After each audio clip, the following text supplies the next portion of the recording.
Guys, welcome to episode 3 of the manipulated, जिसकी शुरुआत एक ऑक्शन से होती है जहां आर्टिस्ट अर्लेली का एक स्कल्पचर बिक रहा होता है। ऑनलाइन बिडर्स एन योहान भी होते हैं जो एक्टिवली उस पीस पर बिड कर रहे होते हैं। उसका सीधा टक्कर एक आदमी से होता है, चेयरमैन शिंग यून यो।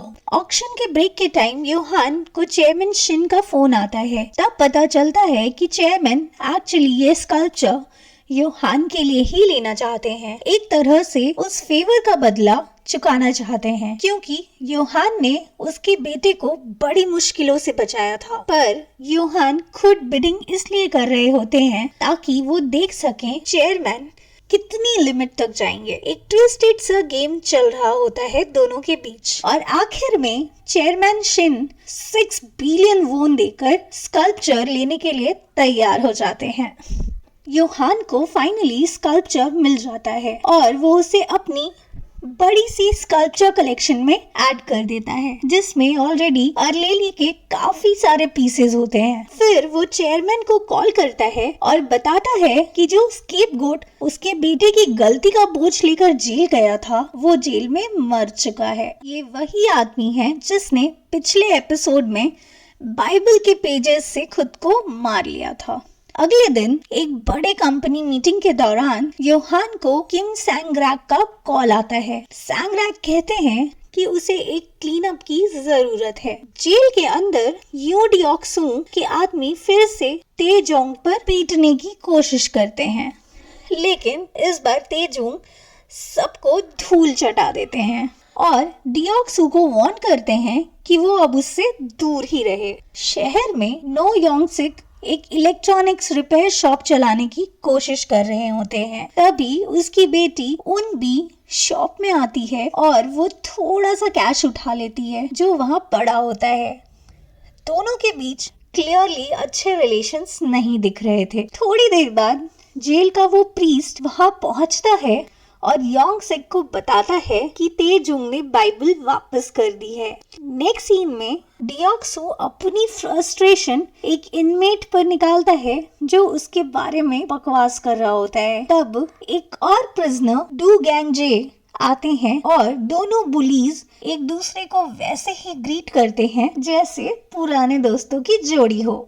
थोड़ी देर बाद डियोक सू को वार्डन से मिलने ले जाया जाता है। वार्डन उसे कहता है कि कुछ टाइम के लिए सब कुछ शांत रखें, क्योंकि रीसेंट सुसाइड के बाद उनके ऊपर इन्वेस्टिगेशन चल रही है। उसके बदले में वार्डन डियोक सू को 2 व्हाइट कॉलर क्रिमिनल्स उसके सेल में शिफ्ट करने का अश्योरेंस देता है। डियोक सू मान जाता है, लेकिन बाद में अपने आदमी जिन योंग को बोलता है कि तेजुंग पर जाके अटैक करो। योंग सिक जेल में तेजुंग से मिलने आते हैं और पूछते हैं कि सब ठीक है। तेजुंग बता देते हैं कि वो जेल से भागने का प्लान बना रहे हैं। फिर पता चलता है कि तेजुंग ने जेल के लेआउट को केयरफुल तरीके से स्टडी किया है। उन्होंने डिसाइड किया है कि जब गार्ड शिफ्ट चेंज होएगा तब वो वहाँ से भागेंगे, जो कि होता है 3:30 PM पर।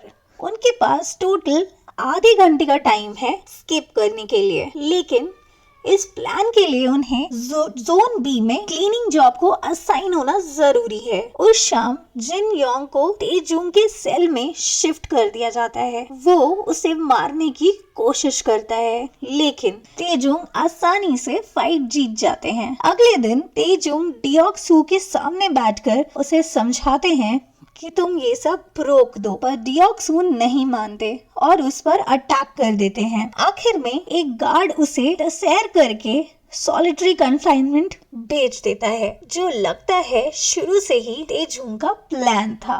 बाद में पहले वाला गार्ड ऑफिसर यांग तेजुंग को वो ग्रीन स्पॉन्ज देता है जो उसने चर्च में फ्लावर्स डेकोरेट करने के नाम पर मांगा था। तेजुंग उस स्पॉन्ज का एक हिस्सा एक फ्लावर पॉट के अंदर छुपा देता है, जो वो स्टोरेज क्लोजेट में रखता है। फिर वो जोन बी में काम करने वाले एक इनमेट पर अटैक करता है और उसकी जगह क्लीनिंग जॉब ले लेता है। जब उसे जोन की कीज मिलती है तो वो उनका ग्रीन स्पॉन्ज में मोल्ड बना लेता है और उस मोल्ड को ग्लू से फिल करता है और उसे अपनी सी छोटी सी गार्डन एरिया में छुपा देता है। इसी दौरान योहान का एक आदमी जेल में पहुंचता है डॉक्टर का डिस्गाइज पहनकर, जो इनमेट्स को वैक्सीन लगाने आया होता है। जब सारे प्रिजनर्स वैक्सीन के लिए इन्फर्मरी चले जाते हैं, तेजुंग मैकेनिकल वर्कशॉप में ही रुक जाते हैं एक गार्ड की कार का इंजन ठीक करने के लिए। गार्ड जैसे ही लंच के लिए निकलता है, तेजुंग वर्कशॉप के टूल्स यूज करके उस मोल्ड से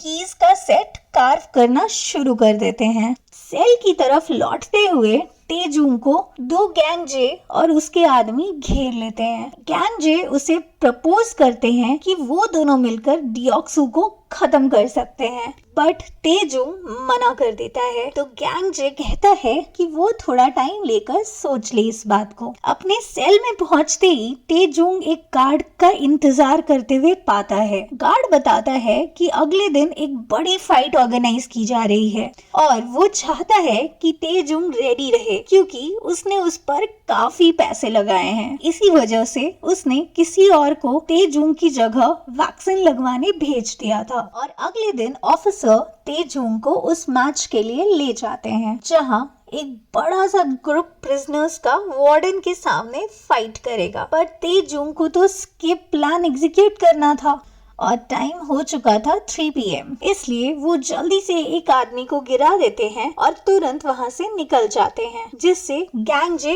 इरिटेट हो जाता है। लेकिन तेजुंग के रास्ते में एक और प्रॉब्लम आ जाती है। ऑफिसर यांग को समझ आ चुका होता है कि तेजुंग ने वैक्सीन नहीं ली है, तो वो उस डॉक्टर को तेजुंग के सेल में ले आते हैं। डॉक्टर उसे एक पिंक कलर का लिक्विड इंजेक्ट करता है, जो बिल्कुल अलग होता है उन वैक्सीन से जो बाकी प्रिजनर्स को लगाए जाते हैं। और इसी दौरान तेजुंग के स्केप का टाइम विंडो और छोटे होता जा रहा था। अगर हम रिव्यू की बात करें तो द मैनिपुलेटेड एपिसोड 3 आता है और चला भी जाता है और अभी तक रिवेंज का एक्चुअल फेज स्टार्ट नहीं हुआ। फिलहाल सीरीज पूरी तरह तेजुंग की जेल ब्रेक स्टोरी पर फोकस कर रही है। ये डेफिनेटली बुरी बात नहीं है, लेकिन तेजुंग के रिवेंज मोड में आने का इतना लंबा वेट कहीं कहीं स्टोरी को स्लो बना देता है। फिर भी तेजुंग का स्केप प्लान काफी कॉम्प्लेक्स है और उसमें टेंशन भी प्रॉपर बनी रहती है, जो एपिसोड को इंगेजिंग रखता है। साथ ही इस डॉक्टर की एंट्री सीन एक इंटरेस्टिंग ऑब्स्टेकल क्रिएट करती है, जिसके बारे में